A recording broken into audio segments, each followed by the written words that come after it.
ஒன்பது கோளும் ஒன்றாய் காண அங்கு கற்பகம் என்னும் கடவுளின் மெய்யில் ஒன்பது கோளும் ஒன்றாய் காண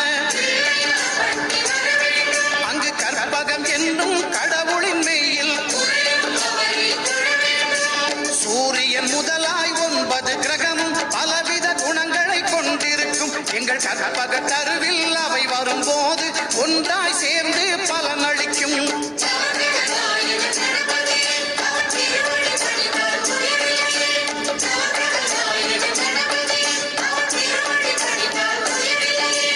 ஒன்பது கோளும்